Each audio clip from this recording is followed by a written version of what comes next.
Halo Sobat Literasi, setiap buku adalah dunia yang menunggu untuk dibuka.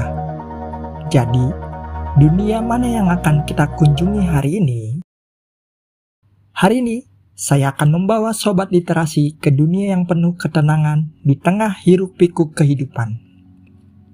Kita akan membedah buku Filosofi Teras karya Henry Manampiring. Jika Sobat Literasi sering merasa cemas, overthinking, atau mudah tersinggung, nah, buku ini adalah kompas yang Sobat Literasi butuhkan. Yuk, mari kita cari tahu bagaimana cara menjadi tangguh bersama. Buku ini pada dasarnya adalah pengantar populer tentang stoicisme, yaitu filsafat Yunani Romawi kuno yang disajikan dalam bahasa modern, ringan, dan dekat dengan masalah orang sekarang, yaitu cemas, overthinking, marah, tersinggung, takut gagal, membandingkan diri dengan orang lain, terjebak pada opini orang lain, bahkan sampai bingung menghadapi penderitaan. Buku ini memang diarahkan untuk membuat filsafat yang biasanya terasa berat menjadi sesuatu yang bisa dipakai dalam kehidupan sehari-hari, terutama sebagai latihan membangun mental yang lebih tangguh.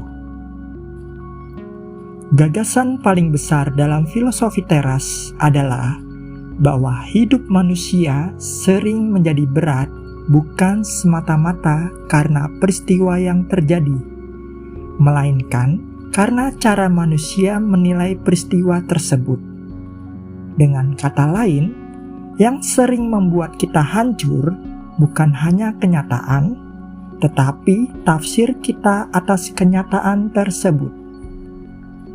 Seseorang bisa terjebak macet, lalu merasa seluruh harinya rusak.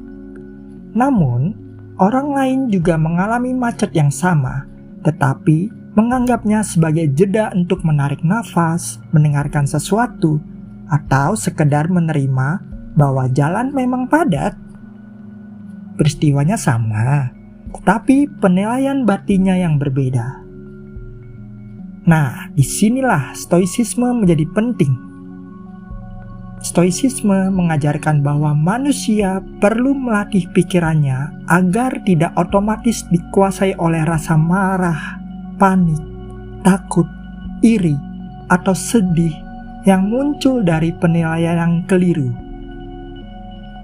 Buku ini dimulai dari persoalan yang sangat dekat dengan masyarakat modern, yaitu kekhawatiran. Pada bagian awal, Henry Manampiring menampilkan suasana bahwa banyak orang sebenarnya hidup dalam kecemasan yang terus-menerus. Kekhawatiran itu bisa menyangkut sekolah, kuliah, pekerjaan, bisnis, pasangan, uang, anak, kesehatan, status sosial, masa depan, dan bahkan kondisi politik. Hal yang menarik dari pembukaan buku ini adalah pendekatannya tidak menghakimi orang yang khawatir. Kekhawatiran dipahami sebagai sesuatu yang manusiawi, tetapi juga sebagai sesuatu yang perlu dikenali dan dikelola. Buku ini seolah berkata bahwa merasa khawatir itu wajar, tetapi membiarkan kekhawatiran mengambil alih hidup kita itu adalah masalah. Salah satu kekuatan buku ini adalah cara penulis menjelaskan bahwa kesehatan mental bukan sekedar urusan dalam tanda kutip pikiran saja. Di bagian wawancara dengan ahli, buku ini menunjukkan bahwa kecemasan dan stres bisa berdampak pada tubuh, dan sebaliknya, kondisi tubuh juga bisa mempengaruhi keadaan mental. Artinya, ketika seorang terus-menerus hidup dalam kekhawatiran, tubuhnya pun ikut menanggung akibatnya. Ini yang membuat buku Filosofi Teras tidak jatuh menjadi nasihat kosong seperti dalam tanda kutip jangan dipikirkan atau berpikir positif saja. Justru buku ini menunjukkan bahwa masalah batin perlu dipahami secara lebih jernih karena pikiran, tubuh, kebiasaan, lingkungan, dan cara kita memaknai hidup saling terhubung. Setelah membahas kekhawatiran, buku ini memperkenalkan stoicisme sebagai filsafat yang realistis. Realistis di sini berarti stoicisme tidak menyajikan hidup yang selalu indah, tidak menyajikan semua masalah akan hilang, dan tidak mengajarkan bahwa kita cukup berpikir positif lalu dunia akan berubah sesuai keinginan kita. Justru sebaliknya, stoicisme mengakui bahwa hidup memang penuh hal yang tidak menyenangkan, seperti kegagalan, kehilangan, hinaan, ketidakpastian, penyakit, kematian, dan perlakuan buruk dari orang lain. Namun, filsafat stoicisme ini mengajarkan bahwa manusia tetap bisa membangun ketenangan batin jika ia belajar membedakan mana yang berada dalam kendalinya dan mana yang tidak. Disinilah gagasan tentang membedakan hal yang bisa kita kendalikan dan hal yang tidak bisa kita kendalikan menjadi pusat dari buku ini. Konsep ini sederhana, tetapi sangat kuat. Ada hal-hal yang berada di bawah kendali kita, seperti pikiran, pertimbangan, pilihan, tindakan, niat, dan respons kita. Ada pula hal-hal yang tidak berada di bawah kendali kita, seperti pendapat orang lain, masa lalu, cuaca, tubuh secara penuh, reputasi, kekayaan, hasil akhir pekerjaan, keputusan orang lain, kondisi politik, bahkan kematian sekaligus. Banyak penderitaan muncul karena manusia ingin mengendalikan hal-hal yang sebenarnya tidak bisa ia kendalikan. Kita ingin semua orang menyukai kita, ingin semua rencana berjalan mulus, ingin masa depan pasti aman, ingin pasangan selalu sesuai harapan, ingin pekerjaan selalu dihargai, dan ingin tubuh selalu sehat. Ketika kenyataan tidak mengikuti keinginan itu, kita marah, kecewa, atau putus asa. Namun, stoicisme tidak mengajarkan sikap menyerah secara pasif. Ini penting sekali. Filosofi teras tidak berkata bahwa karena hasil akhir tidak sepenuhnya dalam kendali kita, maka kita tidak perlu berusaha.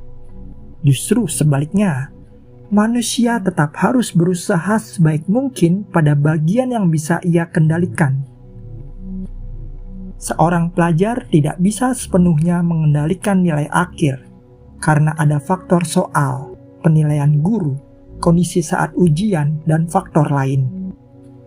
Tetapi, ia bisa mengendalikan kualitas belajar, kedisiplinan, kejujuran, dan persiapannya. Seorang pekerja tidak bisa sepenuhnya mengendalikan apakah klien akan menerima idenya. Tetapi, ia bisa mengendalikan kualitas riset, presentasi, cara berkomunikasi, dan sikap profesionalnya. Jadi, stoicisme bukan filsafat malas. Ia justru filsafat yang menuntut tanggung jawab penuh atas bagian hidup yang memang menjadi milik kita. Buku ini kemudian menjelaskan bahwa kemampuan membedakan mana yang bisa kita atur dan mana yang tidak bisa kita atur dapat membantu kita memandang hidup dengan lebih dewasa. Beberapa hal memang sepenuhnya di luar kendali kita. Beberapa hal sepenuhnya berada dalam kendali kita, dan banyak hal berada di wilayah campuran. Misalnya, dalam sebuah perlombaan, kita bisa mengendalikan latihan dan strategi, tetapi tidak bisa sepenuhnya mengendalikan cuaca, kondisi lawan, keputusan juri, atau hasil akhir. Dalam bisnis, kita bisa mengendalikan etika, kualitas layanan, kerja keras, dan cara memperlakukan pelanggan. Tetapi, kita tidak bisa sepenuhnya mengendalikan pasar, selera pelanggan, krisis ekonomi, atau tindakan pesaing. Maka, yang perlu dilakukan bukan menggantungkan harga diri pada hasil, melainkan menaruh fokus pada tujuan internal, yaitu melakukan yang benar, bekerja dengan baik, jujur, disiplin, dan bertindak sesuai nilai. Konsep lain yang sangat penting adalah hidup selaras dengan alam. Dalam bahasa sehari-hari, istilah ini bisa terdengar seperti ajakan untuk hidup di hutan atau meninggalkan teknologi. Padahal, bukan itu maksudnya. Dalam konteks stoicisme, hidup selaras dengan alam berarti hidup sesuai dengan sifat terbaik manusia. Manusia memiliki nalar, kemampuan berpikir, kemampuan memilih respons, dan kemampuan hidup bersama manusia lain. Karena itu, hidup yang baik adalah hidup yang menggunakan akal sehat, bukan sekedar mengikuti dorongan emosi. Jika kita marah, lalu langsung menyerang, iri, lalu menjatuhkan orang lain, takut, lalu lari dari tanggung jawab, atau sedih, lalu menghancurkan diri sendiri, kita sedang tidak hidup selaras dengan kemampuan terbaik kita sebagai manusia. Buku ini juga menekankan bahwa manusia adalah makhluk sosial. Maka, menjadi stoik bukan berarti menjadi orang yang menarik diri dari dunia, dingin, tidak peduli, atau merasa paling kuat sendiri.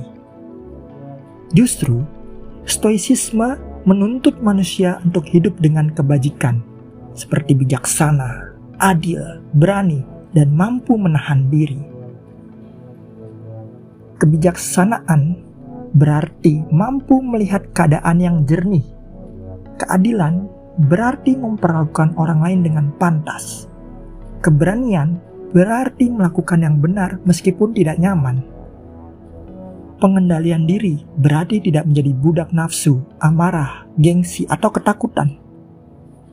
Dengan demikian, ukuran hidup baik dalam filosofi teras bukanlah seberapa kaya, populer, cantik, tampan, menang, atau dipuji seseorang, melainkan seberapa baik karakter dan tindakannya.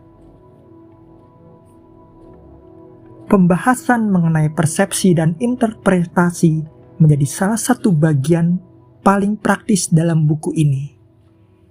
Henry Manampiring menjelaskan bahwa banyak emosi negatif muncul karena kita cepat sekali memberi makna pada peristiwa. Misalnya, seseorang tidak membalas pesan, lalu kita langsung menyimpulkan bahwa ia marah. Atasan memberi kritik, lalu kita langsung merasa tidak dihargai. Teman sukses, lalu kita merasa tertinggal. Pasangan terlihat diam, lalu kita menganggap hubungan sedang terancam. Padahal, banyak dari kesimpulan itu belum tentu fakta. Seringkali itu hanyalah interpretasi otomatis. Stoicisme mengajak kita memberi jarak antara peristiwa dan penilaian.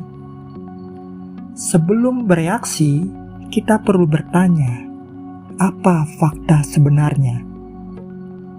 Apa yang saya tambahkan sendiri dalam pikiran saya? Apakah tafsir saya pasti benar? Apakah ada penjelasan lain yang lebih masuk akal? Dari sinilah muncul latihan mental yang sangat berguna, yaitu berhenti sebelum bereaksi. Buku ini memperkenalkan pendekatan seperti STAR, Stop, Think, Assess, and Response, yaitu berhenti, berpikir, menilai, lalu merespons. Ketika emosi datang, langkah pertama adalah tidak langsung mengikuti dorongannya. Jika marah, jangan langsung membalas. Jika panik, jangan langsung membuat keputusan. Jika tersinggung, jangan langsung menyerang. Setelah berhenti, kita berpikir dan menilai apakah emosi itu lahir dari fakta atau dari tafsir yang terburu-buru. Baru setelah itu, kita memilih respon yang lebih sehat.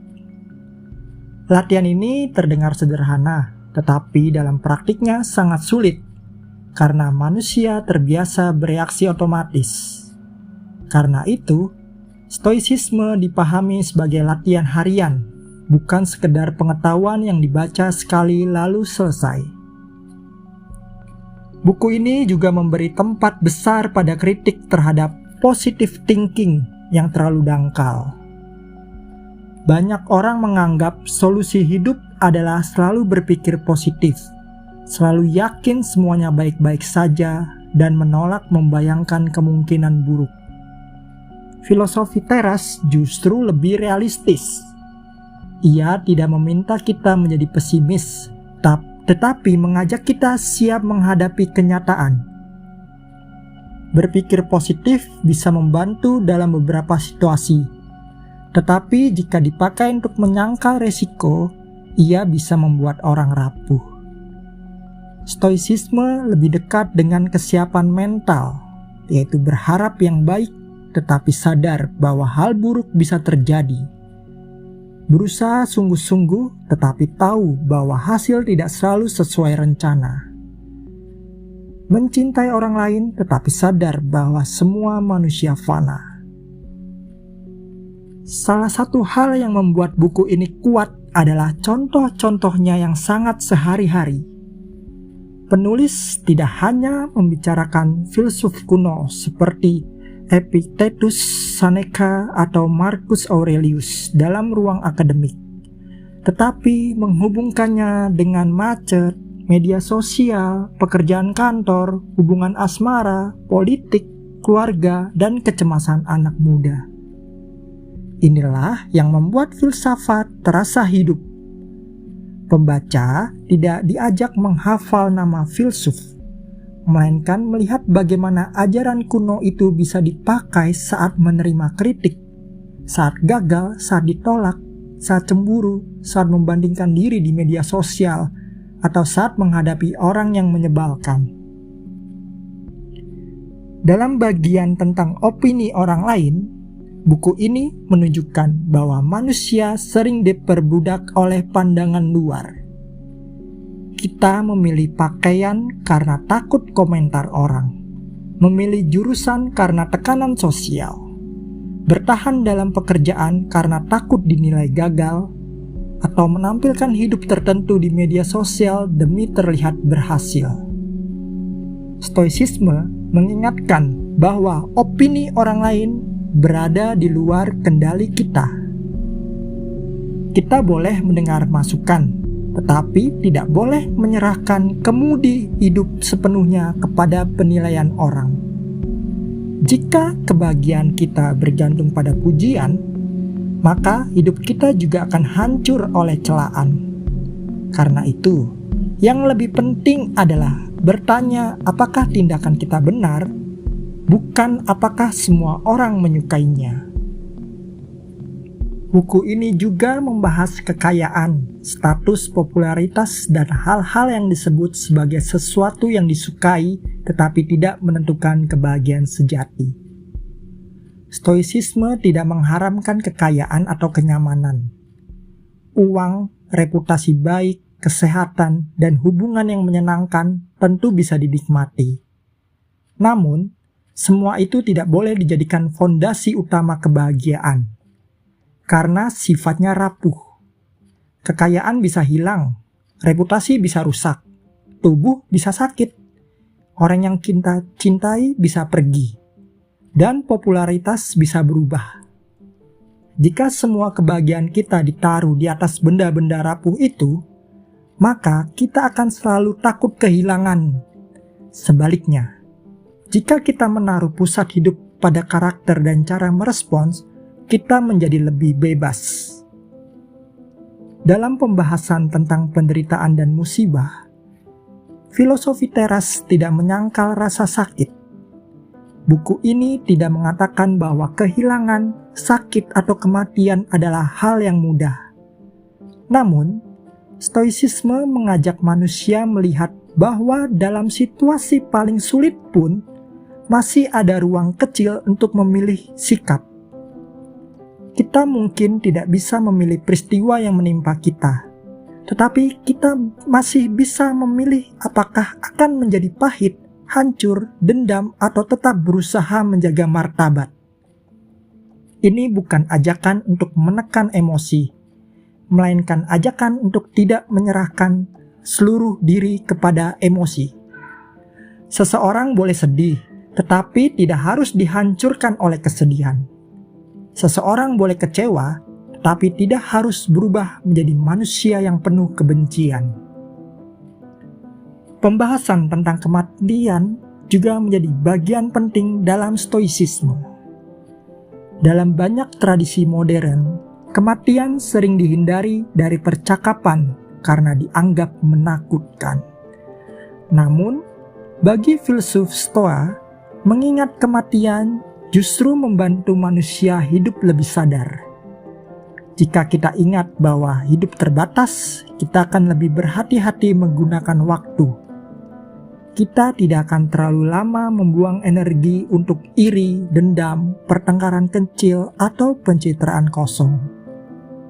Mengingat kematian bukan berarti menjadi muram, melainkan menjadi lebih jernih dalam menentukan prioritas. Kita jadi bertanya, apa yang sungguh penting? Apakah komentar orang ini layak menghabiskan ketenangan saya? Atau apakah saya ingin menghabiskan hidup hanya untuk terlihat hebat atau untuk menjadi manusia yang lebih baik? Dalam bagian tentang menghadapi orang lain, buku ini realistis. Dunia memang penuh orang yang menyebalkan, kasar, tidak tahu diri, egois, atau tidak adil. Namun, stoicisme mengingatkan bahwa perilaku mereka bukan berada dalam kendali kita. Yang berada dalam kendali kita adalah cara kita menanggapi mereka. Kita bisa memilih untuk tidak ikut menjadi kasar. Kita bisa menjaga jarak tanpa membenci. Kita bisa tegas tanpa kehilangan akal sehat. Kita bisa menolak diperlakukan buruk tanpa harus berubah menjadi orang buruk. Ini salah satu ajaran paling berguna dalam buku ini, karena kehidupan sehari-hari memang sering tidak rusak oleh bencana besar, tetapi oleh gesekan kecil yang terus-menerus, seperti komentar pedas, antrean, kemacetan, orang yang tidak sopan, rekan kerja sulit, atau keluarga yang tidak selalu memahami kita. Sebagai buku populer, filosofi teras juga berhasil karena tidak menempatkan filsafat sebagai sesuatu yang jauh dari pembaca. Filsafat di sini bukan teori di menara Gading, melainkan alat untuk hidup. Ia seperti kacamata baru untuk melihat masalah lama. Jika sebelumnya kita mengira hidup baik berarti hidup tanpa masalah, buku ini mengoreksinya, bahwa hidup baik berarti memiliki cara berpikir yang kuat ketika masalah datang. Jika sebelumnya kita mengira ketenangan datang setelah semua keadaan terkendali, buku ini justru menunjukkan bahwa ketenangan dimulai ketika kita sadar bahwa tidak semua hal harus kita kendalikan. Nilai utama buku ini adalah pembebasan batin. Manusia menjadi lebih bebas ketika ia tidak lagi diperbudak oleh pujian, hinaan, rasa takut, hasil akhir, gengsi, atau perbandingan sosial. Bebas bukan berarti bisa melakukan apa saja, melainkan tidak mudah diseret oleh hal-hal di luar kendali. Orang yang masih dikendalikan komentar orang lain belum benar-benar bebas. Orang yang terus membandingkan diri belum bebas. Orang yang hanya bisa bahagia jika semua berjalan sesuai rencana belum bebas. Stoicisme mengajak pembaca membangun kebebasan yang lebih dalam, yaitu kebebasan untuk memilih respons yang masuk akal dan bermartabat. Namun, sebagai pembaca, saya juga melihat bahwa buku ini bukan tanpa batas. Karena ditulis sebagai buku populer, pembahasan sejarah dan filsafat akademiknya tentu tidak sedalam buku khusus stoicisme klasik. Pembaca yang mencari analisis filosofis berat mungkin merasa penjelasannya terlalu sederhana. Tetapi justru kesederhanaan itu adalah kekuatannya bagi para pembaca umum. Buku ini bukan terutama ingin menjadi buku sejarah filsafat, melainkan buku latihan hidup. Ia tidak meminta pembaca menjadi ahli stoicisme, tetapi mengajak pembaca menjadi manusia yang sedikit lebih tenang, lebih jernih, dan lebih bertanggung jawab. Kesimpulan besar dari buku Filosofi Teras adalah bahwa manusia tidak selalu bisa mengatur dunia luar, tetapi manusia bisa melatih dunia batinnya. Kita tidak bisa memastikan semua orang menyukai kita, tetapi kita bisa memastikan diri kita bertindak pantas. Kita tidak bisa menjamin hasil selalu baik, tetapi kita bisa memastikan usaha kita sungguh-sungguh. Kita tidak bisa menghapus penderitaan dari hidup, tetapi kita bisa memilih untuk tidak menambah penderitaan dengan tafsir yang keliru. Kita tidak bisa hidup selamanya, tetapi kita bisa hidup hari ini dengan lebih sadar. Jika buku ini diperas menjadi satu pesan inti, pesannya begini: jangan menggantungkan ketenangan pada dunia yang selalu berubah. Bangunlah ketenangan dari pikiran, karakter, dan tindakan yang bisa kamu latih setiap hari. Inilah sari utama Filosofi Teras. Hidup yang kuat bukan hidup tanpa badai, tetapi hidup dengan kemudi batin yang tidak mudah patah. Oke, Sobat Literasi, terima kasih. Sampai ketemu di lain berikutnya. Bye.